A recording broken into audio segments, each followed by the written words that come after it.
The area that is now called Burlington, Iowa was opened for settlement in 1833. Before that, it was known as Saucacon and within the domain of the Sauk and Meskwaki. In the spring of 1832, Makataimishi Kaikuk, known to the settlers as Black Hawk, crossed the Mississippi River at Saucacon to retake his homeland, which he felt was wrongly taken from his people.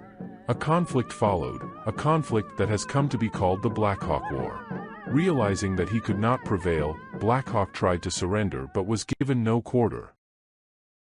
In August of 1832, his people were massacred at the mouth of the Bad Axe River in what is now Wisconsin. He was taken prisoner and his nation was eventually expelled from the Iowa Territory. Wanting to explain his reasons for going to war, Black Hawk dictated his autobiography to Antoine Leclerc, who in turn gave the story to J.B. Patterson of Oquawka, Illinois for publication. In his autobiography, Black Hawk spoke of the times he spent in the Burlington area. A new village has been started at Shokokan by the whites, and some of its people have already built good houses. But the greater number are still living in log cabins. They should have retained its Indian name, Shokokan, as our people have spent many happy days in this village. Here, too, we had our council house, in which the braves of the Sac Nation have assembled many times to listen to my words of counsel.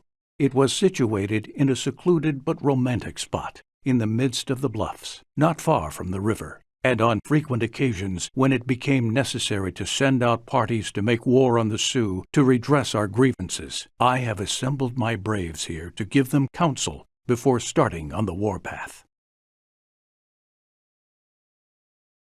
Several articles in the Hawkeye newspaper's early days reported the location of the secluded but romantic spot in the midst of the bluffs, not far from the river. Around the turn of the bluff is a natural amphitheater formed by the actions of a little stream that for ages has dripped and gurgled down its deep and narrow channel on its journey to the river.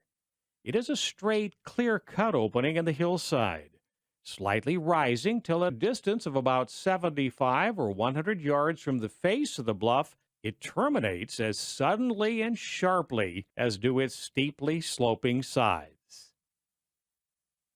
Well back in this grassy retreat, upon a little projection of earth that elevates it above the surrounding surface, lies a huge granite boulder.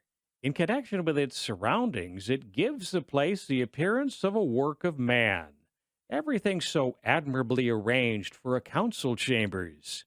Here it is rumored by tradition the dusky warriors of the Sacs gathered to listen in attentive silence to the words of their leader, Black Hawk, who from his rocky rostrum addressed the motionless groups that strewed the hillside, motionless under his address.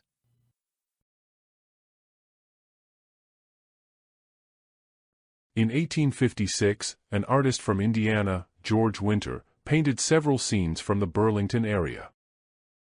One such painting was of Black Hawk Rock.